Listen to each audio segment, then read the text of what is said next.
Hi, let me just introduce myself, and then really I want to get people to jump into the conference because I know we have some great people with some really important things to say on evidence-based, drug policy and how we move forward with it. I'm Bob Megna. I'm president of the Rockefeller Institute.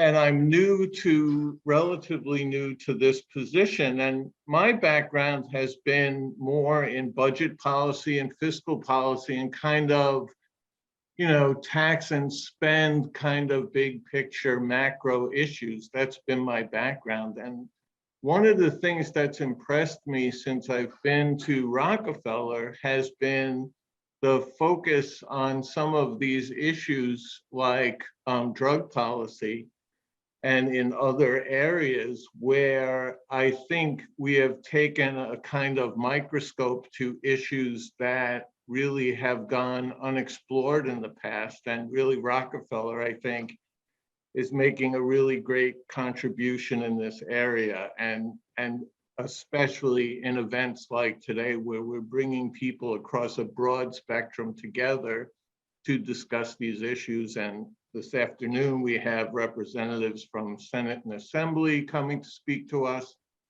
And we have experts from all over the field. So I don't want to bore everyone with a lot of introductory remarks. I want people to jump right in. So I'm going to turn it over to Leigh, who's kind of handling our first session. All right, thank you so much, Bob. I'm Leigh Wedenoja. I am Senior Policy Analyst here at Rockefeller, and I am delighted to be moderating our first panel today on the evidence of impacts of the COVID-19 policy changes on drug policy. Basically, COVID-19 has changed a lot of the ways in which practitioners have been forced to deal with drug policy, both in terms of the way that medication-assisted treatment works, the way that rehab works, the way that support groups work. And we're going to hear from three different researchers on those issues today. The first is Nabarun Dasgupta from the University of North Carolina, who has studied prescription opioids and heroin for 2 decades. And we're going to hear today on take-home dosing experiences among persons receiving methadone maintenance treatment during COVID-19. Welcome, and thank you so much for being here. Thank you, Leigh. So today, I'll tell you 4 brief stories. In them, the characters include a famous photographer, pharmaceutical companies that surprise you with generosity, and impalas. Yes, the animal, not the car. But the main characters are really people with lived experience. Through these stories, I'll relate 4 separate ways that I was wrong. But in working alongside people who use drugs, I was able to see the truth. After studying opioids for nearly 20 years, the wildly fluctuating drug supply during the pandemic has really forced me to challenge my assumptions. So if you're involved in policymaking or evaluation, I hope these near-death experiences and medical mysteries might help you dig deeper to achieve our shared goal of improving health. Part 1. Last summer, our partners in a syringe service program in Greensboro, North Carolina, started seeing horrific skin wounds, gruesome, long-lasting, disfiguring, and out of the ordinary. We had seen plenty of abscesses and set out to gather evidence for causation. So we did a survey last July to September at 5 syringe exchanges around the state. Sample size was 105, so not huge by any means, but efficient. It's hard to do much more during COVID at that stage. About half of respondents reported skin infections in the past year. 71% required ED visits, 62% got IV antibiotics, and 39% were hospitalized overnight. We analyzed the data using multivariable binomial regression, adjusting for race, gender, and health insurance status. We found that crack and fentanyl injection each resulted in about 20 extra cases per 100 participants. Conversely, we found that having a trusted doctor reduced SSTIs by about 27 out of 100. Seemed like an open and shut case, but one thing kept really bothering us. Participants kept telling us that the skin lesions were showing up beyond the site of injection. That's not typical with abscesses, but in our hubris, we thought that maybe they just forgot where they shot up. Turns out I was wrong about the cause of those skin lesions, but working with people who use drugs helped me see the truth. What were we missing? Well, it started with an unexpected gift from a famous photographer. During COVID, street drugs in North Carolina have become unpredictable and treacherous, causing historically high overdose deaths. But we don't know what's in them until it's too late. So the North Carolina Survivors Union in Greensboro provides prevention and rescue services to anyone for free. We want people to make better choices about what they put in their bodies. For years, we've used disposable test strips to detect the potent opioid fentanyl, but fentanyl isn't everything. To help, the photographer Nan Golden gave us a gift. This spectrometer uses infrared light to figure out what is in street drugs. In 10 minutes, the return results help people make informed choices about what to avoid. It provides validation for bad experiences and opens the door for rational conversations. We detect harmful cuts and fillers in real time, preventing medical emergencies. Complex samples are sent to our lab on the UNC campus in Chapel Hill. High-precision machines use heat and pressure to uncover additional details. Inspired by COVID tests, we invented a new swab technique to harvest residue from discarded baggies. We are expanding this anonymous service to the rest of our state. When addiction treatment is still in short supply, we must consider safe supply. Otherwise, we will never bend the curve on overdose deaths. After 2 decades of unrelenting increase, it's time for new solutions. During COVID, In testing heroin in North Carolina, we see plenty of fentanyl, and this blows my mind. Sometimes we find dope that has no identifiable opioid. Heroin is becoming a concept more than a specific drug. Sure, this could be novel molecules, but we would at least see an unknown peak in the spectrum. Instead, outreach workers provide some ground truth as to what's actually going on the ground. We heard of a middle-aged man, a construction worker, who had been coming to the exchange for needles for months. He decided to go on methadone, but his urine was negative for opioids. Multiple clinics turned him away, and sadly, we never heard from him again. Similar stories come from elsewhere. Federal policy says that urine drug screens are not required to initiate treatment, but on the ground, that's not what is actually happening. Let's look at two actual results from samples we processed from Durham this month. Someone submitted a sample because they hallucinated on heroin. As in really saw things. A biomedical approach may dismiss it as an underlying psychological issue. It's not really a property of opioids. Well, it turns out that their dope had tenocyclidine in it, a close analog of PCP. This isn't something that we've seen a lot in drugs, but it is happening. Validation of experience through drug checking is really powerful. These insights change people's relationship with drugs and make space for evidence-based individual decisions. Another person found that a small bit of heroin caused deep sedation. The dope tested positive for xylazine. Now, xylazine was initially marketed and developed by Bayer for hypertension, but wasn't brought to market because of the sedation. Instead, it's used today in veterinary practice for large animal anesthesia. So the story checks out, right? Cool. But there's more. After our survey, the skin lesions continued. We dug into the literature. In the early 2000s, xylazine caused the same characteristic skin lesions in heroin in Puerto Rico. Now we had a definite causal relationship, including lesions beyond the injection site. In testing drug samples in my state, we find xylazine in waves. It shows up for a few weeks, then disappears. Part of this is because we are far from the organized drug markets of the major eastern seaboard cities. Instead, we're awash in whatever package shows up. Let me tell you about Louise. She presented at UNC Hospital with a hemoglobin of 2.7 near death. Normal is 12 or above. No cause could be found, but her heroin had xylazine. In fact, it was because she had tested her drugs that she sought medical care. She asked us to investigate if xylazine could cause anemia. The doctors dismissed her insight. But the old veterinary literature clearly documents a severe and rare form of anemia through studies in goats, impala, oryx, water buffalo, and other large animals. So there's clear molecular precedent here, albeit the evidence comes from 50 years ago. Not something you learn in medical school, right? We've started documenting all this and wrote up a short essay with guiding principles for people who see the power in drug checking. Louise almost died because of xylazine, but the fundamental cause was a policy failure. She had been stable on methadone for years, but wanted to try buprenorphine because methadone take-home restrictions prevented her from traveling for work. She didn't do well on bupe. When she went back to the methadone clinic, they started her on a quarter of her previous dose because, well, that was policy. She was in withdrawal every night. So she went back to shooting heroin to not be sick, even though she would have much preferred to be on stable methadone.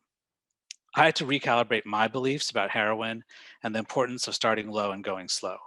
Working alongside people who use drugs helped me see the truth. So seems like federal methadone policy might need some ground truthing too. Part 3. At the start of the pandemic, SAMHSA released this policy, making it easier to get take-homes. The point was to reduce the number of clinic visits to prevent SARS-CoV-2. The guidance says that stable patients should get 28 days and less stable can get 14. But how is that playing out on the ground?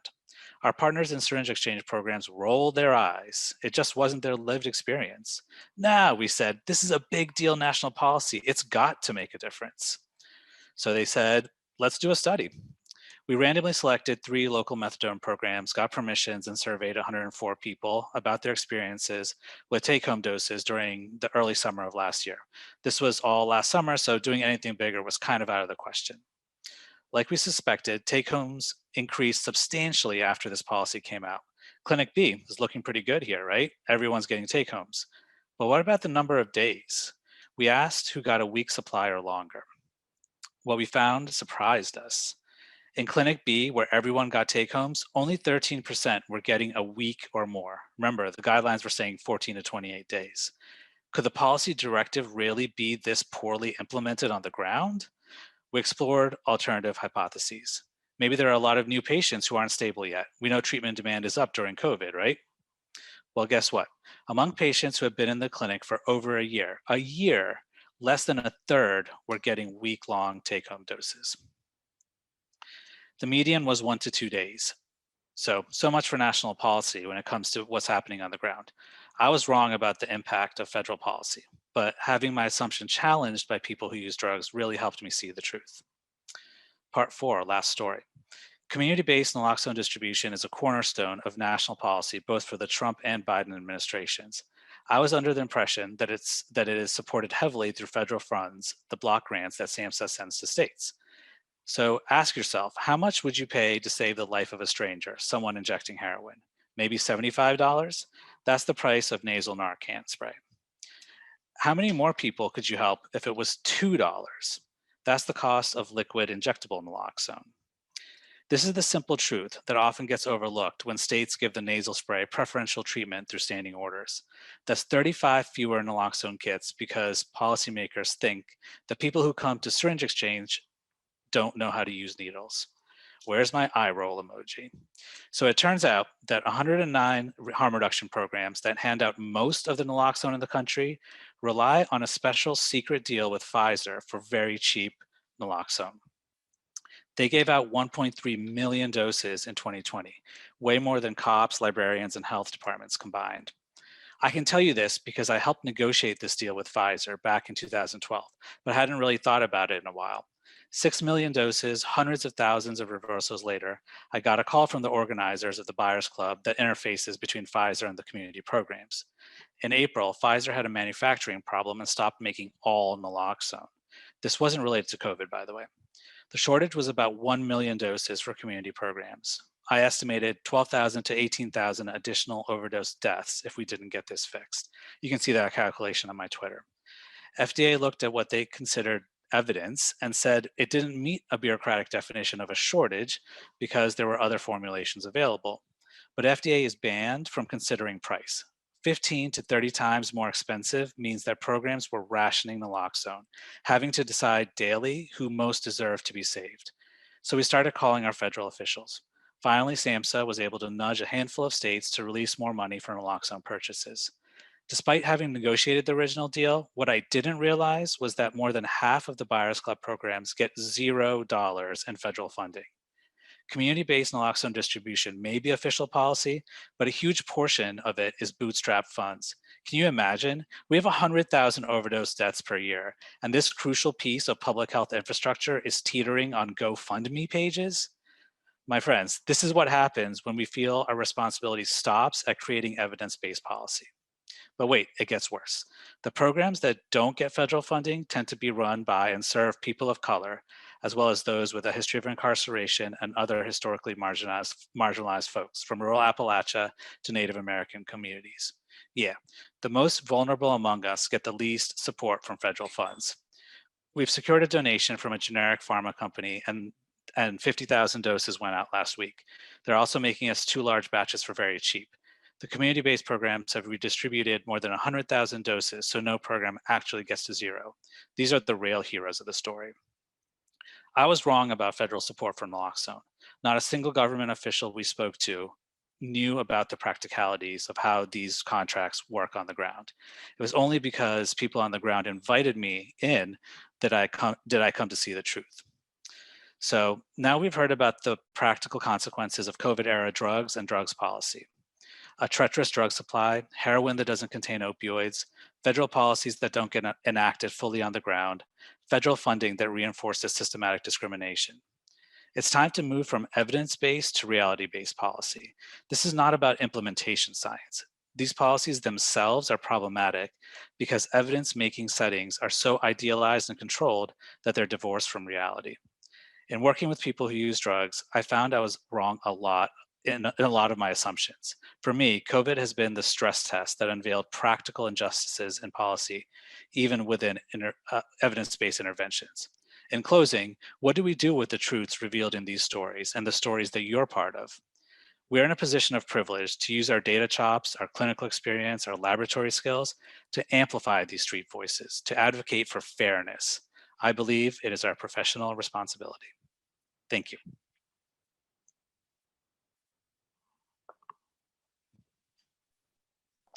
Thank you so much.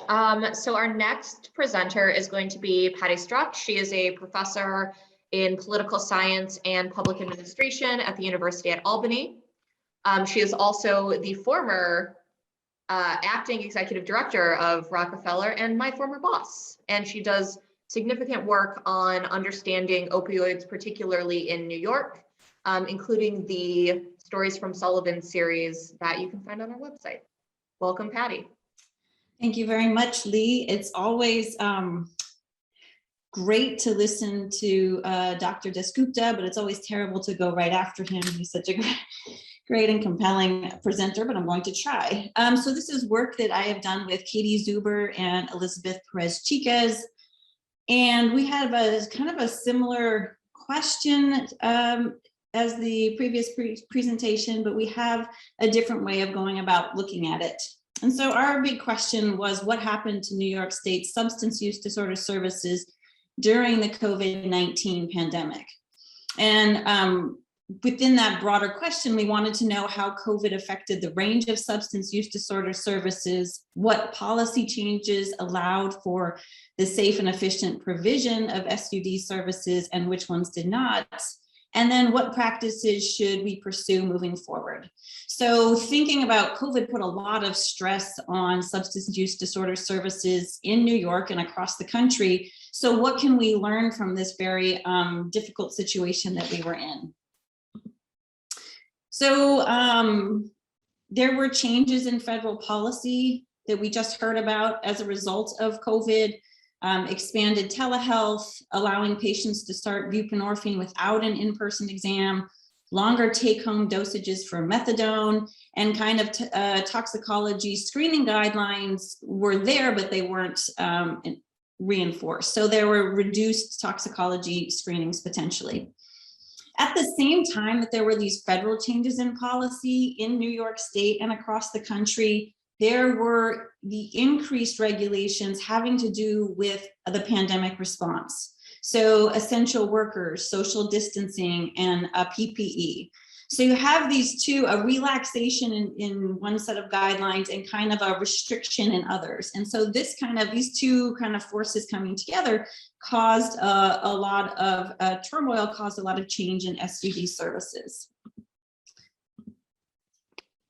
So we wanted to know, we see these changed guidelines, what actually happened in practice, right? So we just heard that things changed, but we don't actually know what happened on the ground.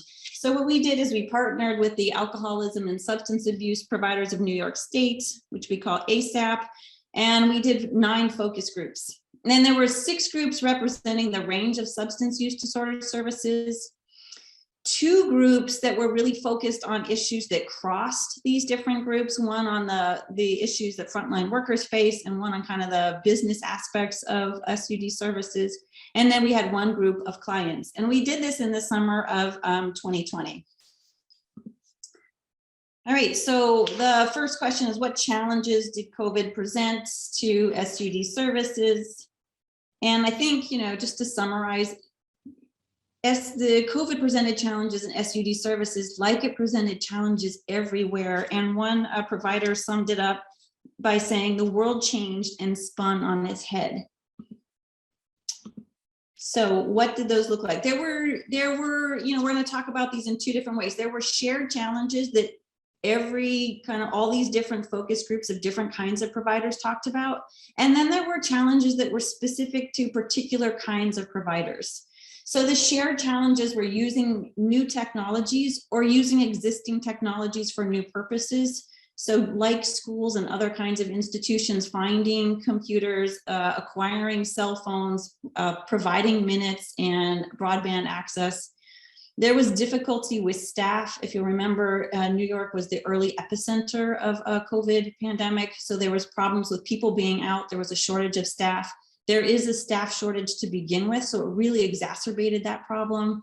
There were difficulties with social distancing and PPE. So the substance use disorder service providers were considered essential workers, but they were not placed on the the state's PPE list. So they were calling, we're talking to some folks, they were calling like the people that installed their insulation at home when they did an addition. They were calling nail salons. They were looking through garages to find PPE. They had difficulty engaging clients. So some clients were very difficult to engage online, had a hard time using technology. They just didn't have the same relationship with them. And then the last kind of shared challenge was a financial uncertainty. It was really unclear in 2020 where the money was going to come from. They had reduced census, especially for inpatient residential providers, and it was not clear how they were going to make it through the pandemic. There were also specific challenges by different types of providers. So while they all shared difficulties with these kind of challenges that they had in common, they also had specific challenges to the types of services that they provide. So for example, residential providers had real difficulty because they had to reduce the number of people coming into their facilities, into congregate care facilities. And as one provider explained, the difficulty is that these are built for economies of scales, multiple beds and rooms, kind of dining facilities. So to provide social distancing, especially in New York City where space is a premium, means that were not helping as many people. They reduced their census by 50% in some cases. They had reduced revenues. They did not have PPE, they had staffing difficulties, and they were receiving conflicting guidance from different state agencies. The Office of Mental Health and OASIS, the Office for Alcoholism and Substance Abuse Services, had 2 different sets of guidelines that they were giving them. Now, different other kinds of providers experience other kinds of problems. So there was harm reduction providers had difficulty getting out into the communities. And using telehealth was positive for those people they could engage, but they couldn't reach the people that they really needed to. They couldn't provide the kinds of services like a meal that they used to engage people. And so they found it very difficult. So different kinds of providers had different kinds of very specific challenges that they were facing. All right, I want to talk about what policy changes worked and which policy changes did not work. All right, what worked? Telehealth. So telehealth increased access for people who previously had a hard time making appointments because of comorbid conditions, because of childcare, because of work conflicts, because of limited transportation. So we often heard that telehealth was a real benefit, especially in rural areas, right, where transportation is really difficult. It's very hard for people to get to meetings. But telehealth isn't perfect. Access to computer, internet, a cell phone with minutes and data is required, and a lot of people don't have that. Some areas of New York State do not have good broadband,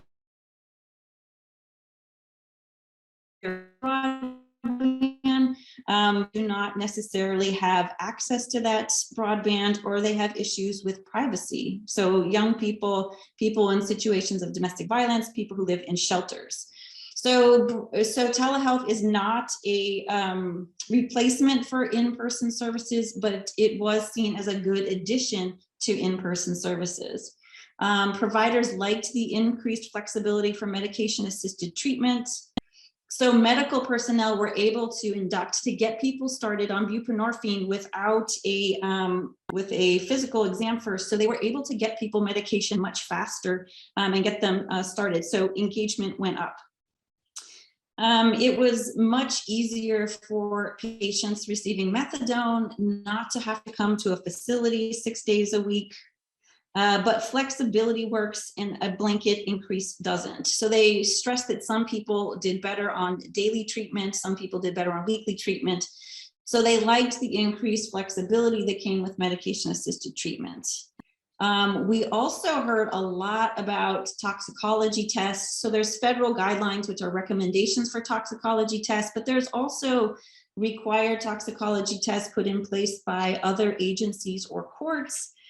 And providers and clients, some said that they liked the accountability, but most pointed out that the frequent screenings were not clinically effective, were used as a substitute for clinical advice, and were seen as punitive and archaic, right? A relic of the 1970s. What did not work in terms of what happened with COVID? Every single focus group we looked at said that the lack of guidance was a problem, shifting guidance was a problem, and conflicting guidance was a problem.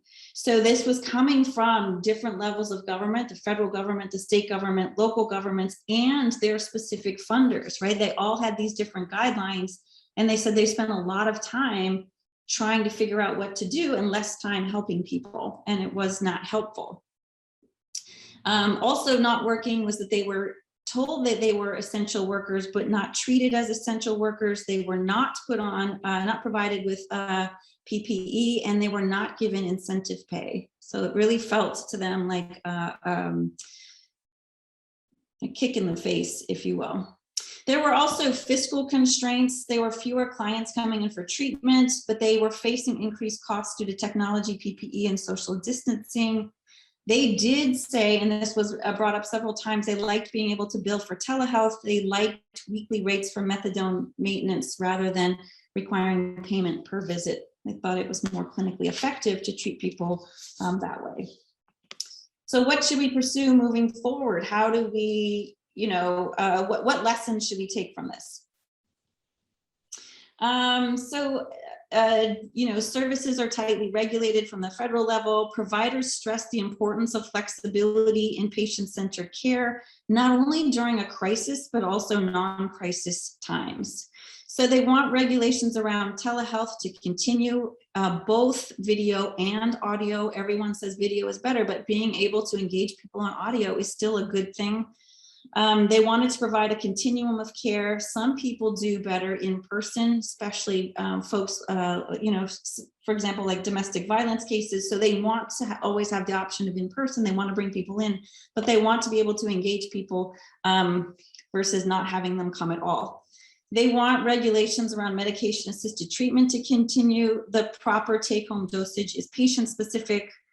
They want to determine the number of toxicology screenings. This is a very big frustration. They liked some of the rule changes for billing. They liked the Medicaid reimbursement to follow up after residential discharge, because that has to be done and it should be compensated. They liked bundled rates for OTP providers, and they liked the better telehealth rates. So what do we do moving forward? What do we do with this information? And so COVID-19 has been very difficult on a lot of different industries, but it really shone a light on the weakness in the current system. And so they suggest areas to work on for the future. They want preparedness for the next major crisis. This isn't just COVID-19. There's also hurricanes, floods, fires. They want longer term guidance. The best care is integrated care, which lessens the likelihood with people with SUD fall through the cracks. So more integrated services. Staffing and finance issues are long-term issues. So they're only going to get, workforce issues are only going to get more challenging. So thinking through that, and that people who implement policies want a seat at the table to share the reality of what these changes will look like. They want input before rules are made. So in conclusion, the pandemic puts stress on Americans, and many Americans with SUD have been struggling. As need for services grew during the pandemic, access shrunk at the beginning of the pandemic. It was really limited, and we had clients say they were calling and calling and calling and trying to get in and not able to. COVID put stress on communities that were already underserved, and so to a lot of people, this just seemed like a double whammy.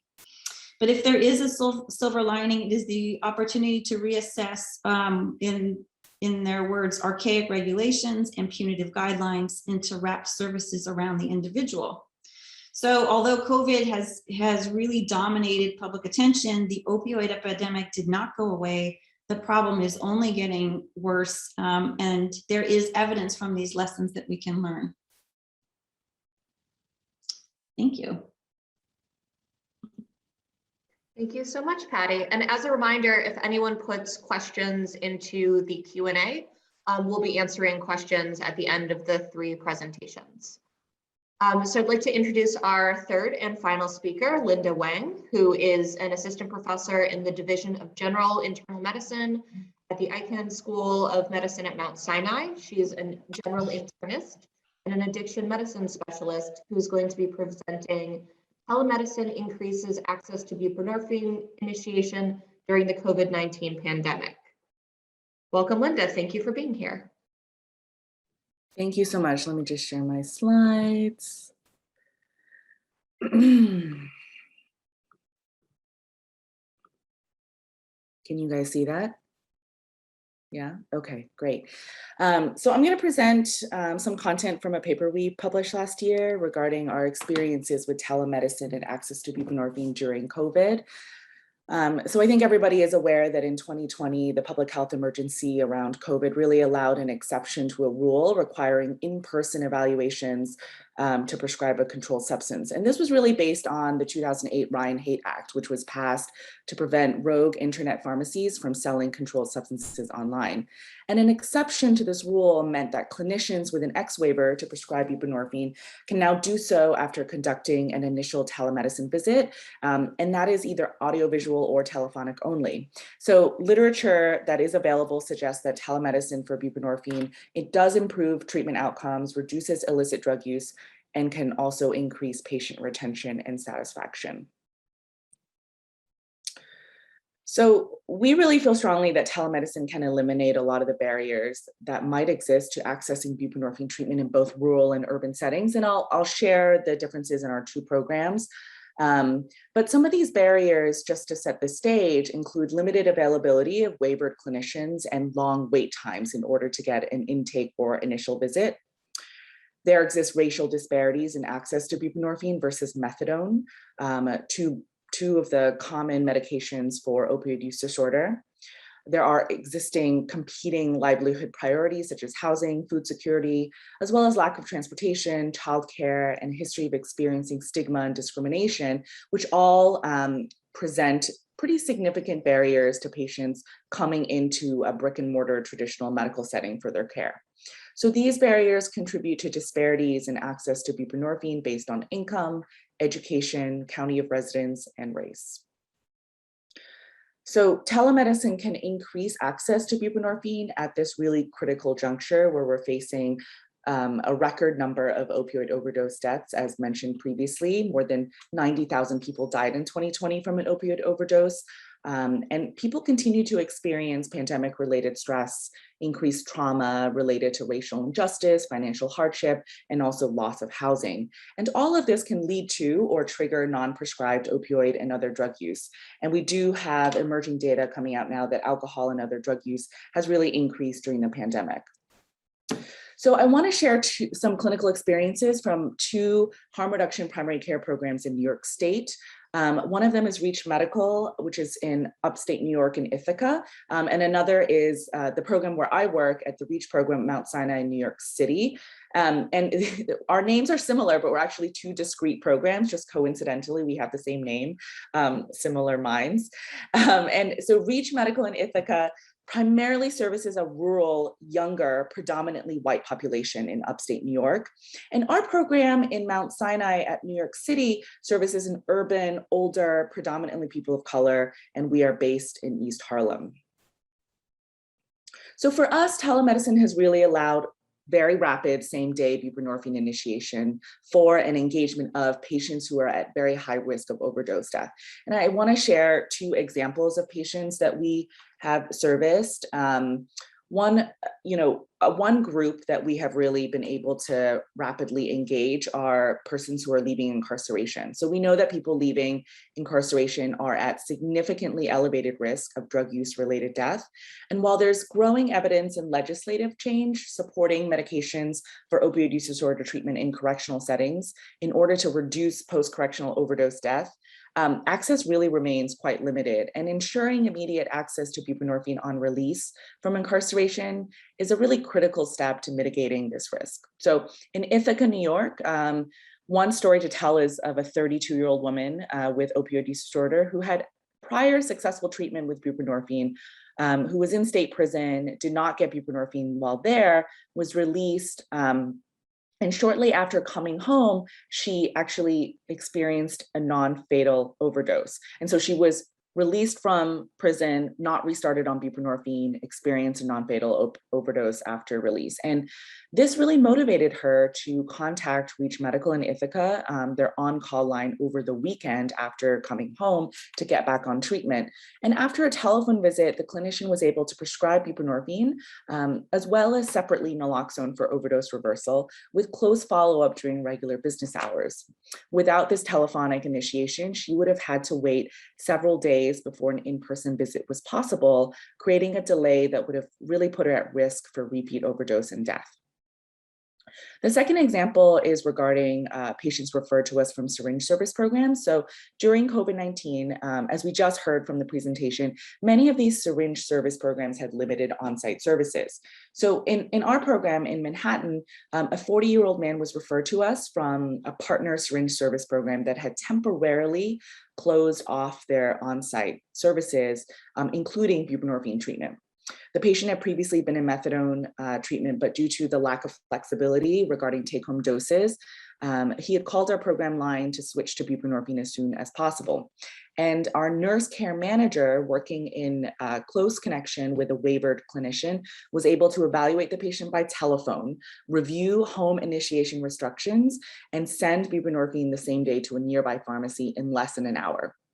We also worked very closely with medical students who provided telephonic training on overdose prevention with naloxone and mailed a naloxone kit to his home.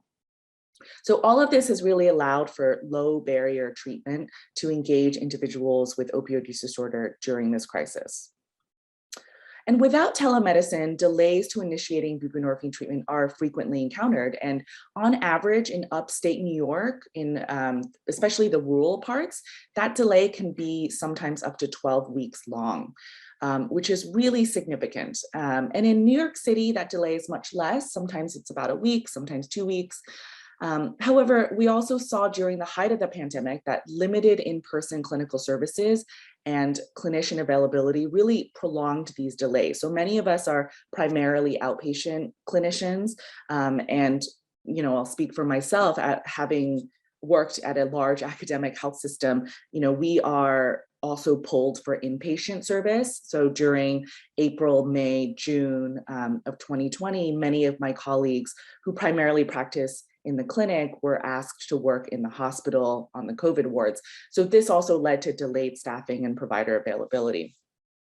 And in addition, people are also fearful of accessing care in medical settings where they might be exposed to COVID. And so some of our patients might have felt hesitant to come in person. So I just want to share a few preliminary numbers. I think both of our programs are sort of doing some more data analysis, but in Ithaca at Reach Medical, about 770 patients were started on buprenorphine between March 2020 and September 2021. Most of these were male in their program, and as mentioned previously, most of them were white. And in our program, which is a smaller program, our nurse care manager, who predominantly does a lot of the initiations, but also in conjunction with providers, was able to start 50 patients between September 2020 and July 2021. So are there advantages to an in-person visit prior to buprenorphine initiation? I think some people I've spoken to regarding telemedicine really are wondering about this. And, you know, I think there's this sense that of a perceived increased patient engagement and motivation when someone might be coming to an in-person visit.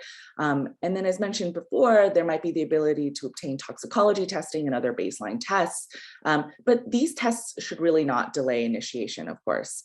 But I do want to highlight that currently we do not have evidence that exists that in-person visits are more effective than telemedicine visits in improving treatment outcomes or minimizing diversion. In-person visits remain an important part of clinical care and should really be used in conjunction with telemedicine to promote treatment retention. However, this option of telemedicine for buprenorphine initiation has really removed significant barriers to starting treatment and moves us closer to closing the opioid use disorder treatment gap. So we really feel strongly that telemedicine's ability to increase this access outweighs any potential risk of buprenorphine misuse.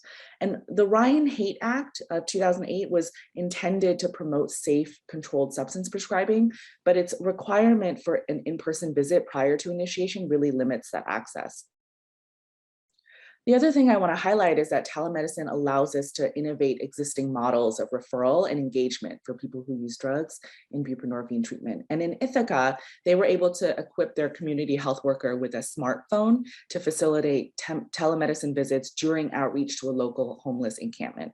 And in Manhattan, our patients were given smartphones for the duration of the pandemic year. Last year, it recently ran out, but they were given smartphones with unlimited data and text messaging upon clinic enrollment so that our staff and providers could keep in touch with them. And we're also hoping in Manhattan to develop a program where peer responders to non-fatal overdoses in the community can connect interested individuals with a clinician via telemedicine to initiate buprenorphine at the moment it meets the needs of the client or patient, as opposed to the schedule of the healthcare facility. But obviously there remain some challenges with increased delivery of buprenorphine via telemedicine. There are existing inequities in telemedicine access for all disease management, which affects people who live in rural counties, racial minorities, older adults, and those who are low income. And so these individuals may have limited access to digital technology as well as limited digital literacy. As clinicians, we do need some kind of evidence-based telemedicine protocols or approaches to address, how often should patients be seen remotely versus in person, how many refills to give, how does toxicology testing fit into a hybrid model. And there may remain concerns that telemedicine provides limited treatment structure or lead to increased medication diversion. We also don't really know which patients benefit more from telemedicine versus in-person, and what approach leads to improved retention and care. So what are some available next steps and policy options? So Congress can create a permanent legislative solution by modifying the Ryan-Haight Act to ensure that ex-waivered clinicians can continue to initiate buprenorphine via telemedicine, including audio only without an in-person visit. The TREATS Act, which is proposed in Senate, allows initial audio-visual telemedicine visits with follow-up audio visits, audio-only visits, and this could be amended to really allow for initial audio-only visits. And additionally, the DEA has administrative discretion to permit telephonic initiation visits to continue beyond the public health emergency. So in summary, for 2 harm reduction primary care programs in New York State, telemedicine has successfully increased rapid buprenorphine initiation for people at high risk for opioid overdose, and has really allowed us to implement a more low barrier, low threshold model of care. Telemedicine, we feel, is vital to closing this treatment gap and reducing mortality, and this regulatory change allowing initiation without an in-person visit must remain permanent. We need more information about how to implement and sustain these hybrid models of care. And clinicians, researchers, policymakers, activists, we all must work together to continue advocating for structural changes, to continue removing barriers to prescribing buprenorphine, reducing racial disparities in access to buprenorphine, and dismantling stigma around drug use. And there really has not been a more important time to ensure that people who use drugs have low barrier and continuous access to buprenorphine. So that's it for me. Thank you to my collaborators. Great, thank you so much. And thank you to all three of the panelists. So if anyone has questions, please type them into the Q&A. As a reminder, this whole series of conference webinars are being recorded and will be made available after the end of the conference. So anyone whose collaborators, colleagues could not make it today, you will have another chance. So I'm going to take some moderator privilege and ask the first question. So this is for everyone. One of the things that all three of you has highlighted is the sort of disconnect between high-level federal and state policy changes, and then how that actually looks like on the ground for implementation by practitioners. Do you guys have some insight into what this disconnect is? What's happening? Is it lack of support in initiating these changes? Is it inertia that programs continue to do what they've always done?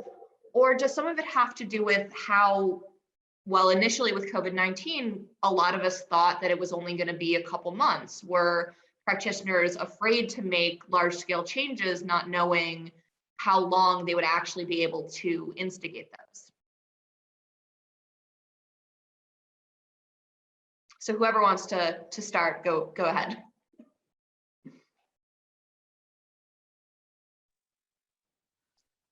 I'm happy to start. I think there's a credibility gap that happens where policymakers don't often know who to talk to on the ground. And before COVID, policymakers would interact with, harm reduction groups, advocates, family members at conferences, on the sidelines of other meetings. All of that has gone. So I think there is like a networking gap that kind of inhibits that initial awareness of some of the policy failures. I'm just going to jump in. I think part of the problem is there's not a lot of, this has been a great panel, I want to say to start off, but there's not a lot of researchers doing this kind of research, talking to people on the ground, getting a sense of what works. And so there is, you can have anecdotal conversations, but there isn't this like, here's this body of research we did, here's the problems with this kind of program that you've put in place. And I think there's also a, Dr. Dasgupta talked about it, I talked about it too. They don't talk to people who use drugs, they don't talk to the treatment providers. The policymaking process doesn't really have an opening. You can be an advocacy organization or an interest group and really press, but they don't have kind of a way to let me sample this broader coalition of people and see what is actually going to work and what are the pitfalls. And sometimes the pitfalls are so obvious. When you get to a particular community, you get to a rural community and they're like, we don't have any broadband.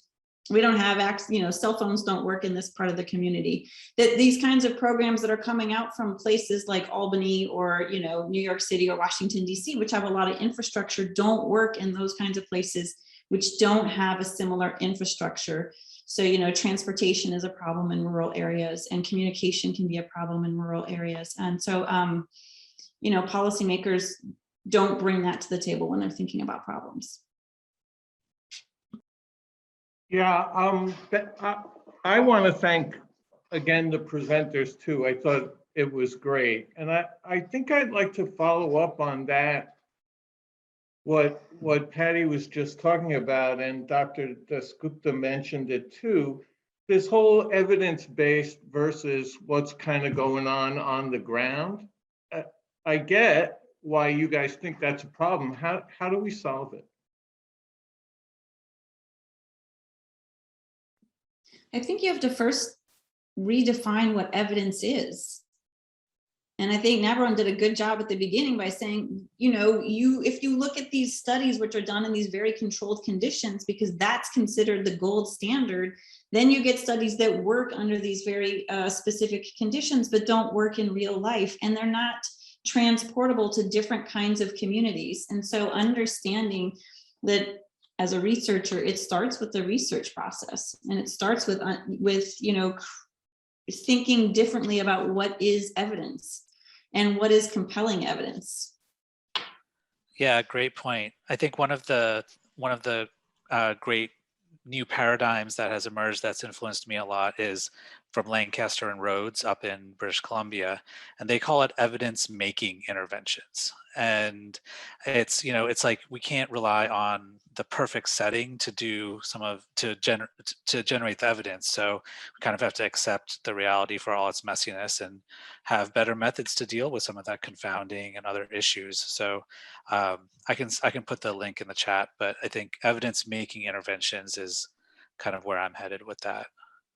So again, for all of you on this, we have two legislative committee chairs coming to lunch to talk about, how they see the world. Well, if you had the chance, what would you want them to be thinking about?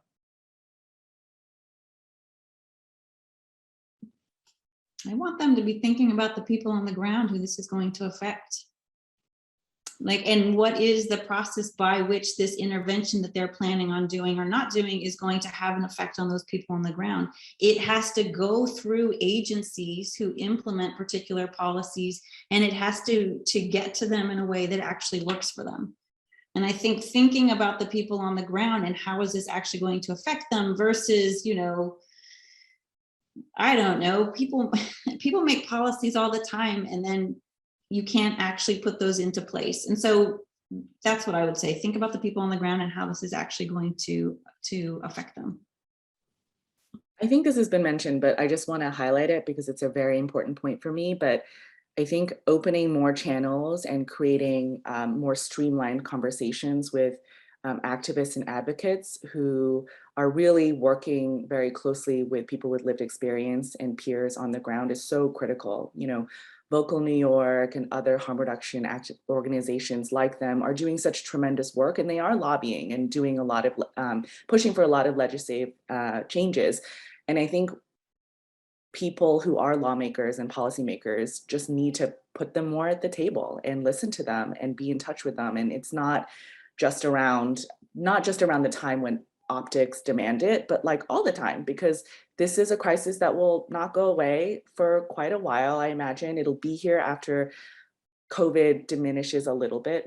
And I think that we deserve to hear them out.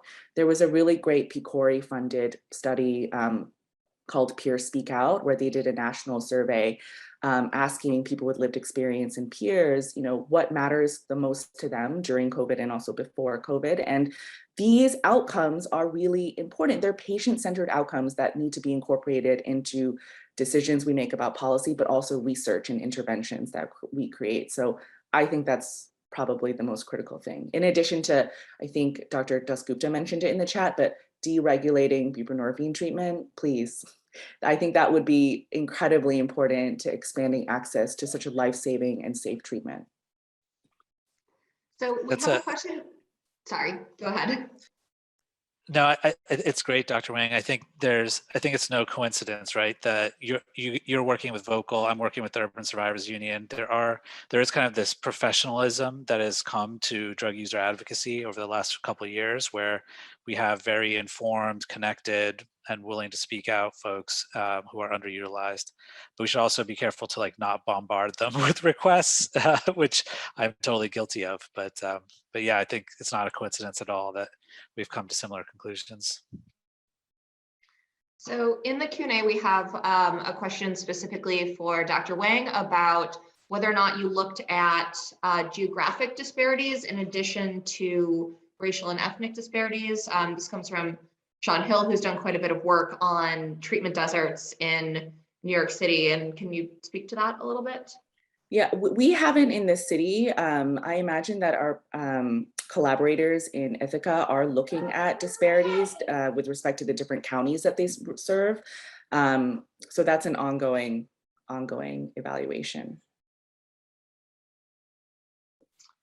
As a follow-up, just sort of for everyone thinking through the sort of geographic, because healthcare has been so localized for so long. If you do not have access to a treatment center in your local area, then you don't have access to a treatment center.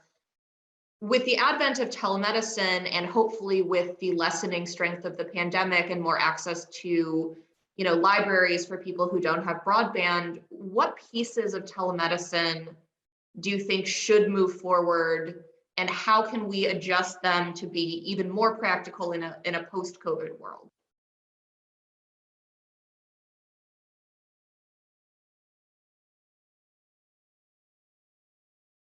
I mean, I think what pieces of telemedicine, I think the audio only component is hugely important because that's a very easy thing and low barrier thing that people can access.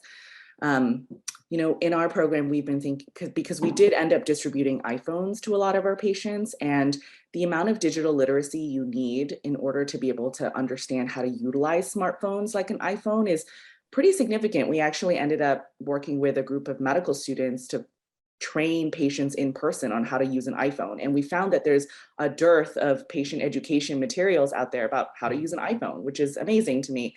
So I think thinking about how we can create better technology that can be used by patients in more rural settings with limited broadband to be able to access medical services is really important. So creating maybe like a more basic version of a phone that might be able to link people, to text them, and also that doesn't have street value, so it can't be stolen and sold. So many of our patients have reported that they lost their iPhones because they're street homeless, they fell asleep, and then the next thing they know, they lost their phone.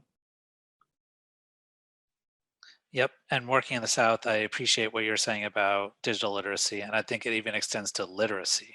And if you watch a lot of folks interact with their devices, it's video and audio, and it's not reading things like we do. So I think literacy in general is a huge barrier where telemedicine audio only can help. I'm just going to chime in and say that I think audio only also helps and it matters. And that's the one I think is the most vulnerable to getting snapped back after the pandemic. But I do think because of all the issues with acquiring technology and having access to broadband and being able to pay for data plans, that it is the one that I think we do need the most to continue.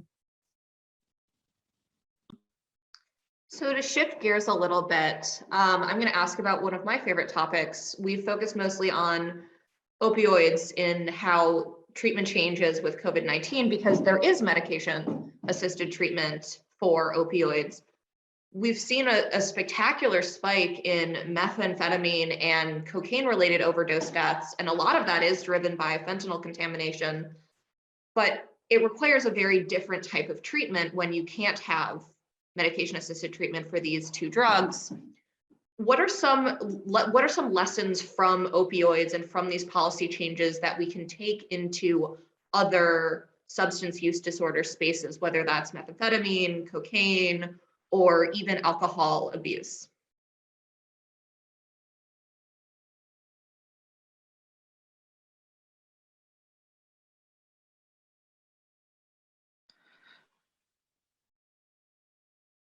I think the first thing that comes to mind is just a lot of the harm reduction practices that have really exploded and been, I think mainstreamed, right? Because harm reduction really comes from a grassroots social justice movement. I do want to mention that because people who harm reductionists have done such amazing work over the past few decades, and it has been mainstream. So, but I think that is something that we've learned a lot in sort of managing opioid use disorder. So drug checking with fentanyl test strips that Dr. Dasgupta mentioned, we are distributing fentanyl test strips to our patients who use predominantly stimulants, right? And also working with them to sort of understand how to use more safely, and also giving everybody naloxone, right? Everyone who's using any substance, not just an opioid, should get naloxone, and their friends and family members should as well. So I think that's one piece of it for me. I concur 100%. And I think I think stimulant users are also a super heterogeneous group, right? If we're talking about young club users versus rural, older meth users who are cooking stuff themselves. So I think with opioids, we kind of had this divide, right, between illicit users and prescription opioid users. And this was this conceptually weird thing, which in retrospect has kind of imploded on us spectacularly. So I think one of the lessons is that we kind of made too simple of buckets with the opioid crisis, legitimate pain patients versus street users or whatever you want to call it. But with stimulant users, we're kind of making almost the opposite, where we're lumping them all together when a lot of these, the patterns of use are really different, even though the molecule might be the same, the behavioral aspects are really different.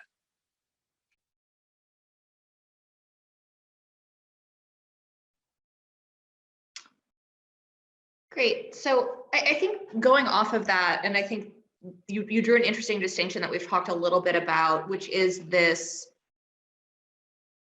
the urban-rural divide in drug treatment. And we generally have thought about the early depictions of the opioid crisis were that this is a predominantly rural problem. That is clearly no longer true and probably never was true. So have urban and rural, or various degrees of rurality, programs developed differently? Are they functioning similarly these days? I personally lived in Ithaca for 7 years, and it is very different from the city. Very different. But are there sort of lessons that have developed in sort of one geography that are portable? Are there ones that are very different? I think there's a very different drug treatment infrastructure in rural and urban areas. And that in rural areas, access is a huge issue because of transportation. So one of the things that we noticed when we were doing these focus groups and interviews right at the summer of 2020, when COVID first was like cresting in the United States, was how many rural providers said, we're getting more engagement, more people are coming. COVID's a bad thing, but the ability to reach people has been a good thing. And how that was just the opposite of people in New York City who were saying, this is decimating, it's really hard to reach people can't come in because of the very small spaces that they have, and because of how much they were able to use public transportation to get to facilities to begin with. So we saw a real big difference, a real big divide in rural and urban in the response to COVID, and how these measures that were put in place really affected them quite differently, right? So rural providers were saying, yeah, we open up the parking lot and then we had like a drive-through drug treatment. And then you ask the urban providers and like, that isn't even a possibility. There's just no way, we have no space. We share a building and, there's protesters out in front of our building. So they have a very different access. They have a very different infrastructure and a very different access. And one of the things that we were surprised is when we went down to New York City, a number of the law enforcement people we were talking to were talking about how they were getting advice from rural communities about the opioid epidemic. And they have a very developed drug treatment infrastructure and criminal justice system. So it was surprising to hear that.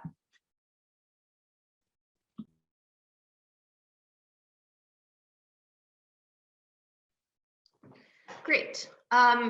Before I close the session, I was wondering if our three panelists have any other additional, anything they want to add, any insight or any questions for each other.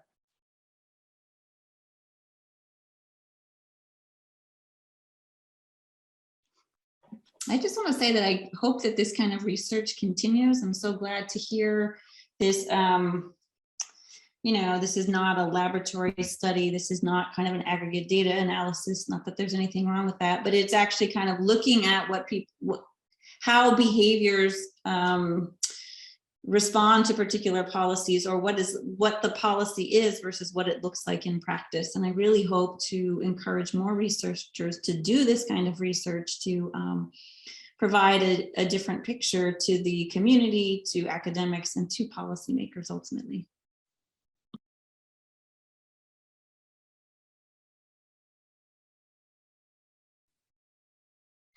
Great. Well, as this session comes to an end, unless I saw it on mute.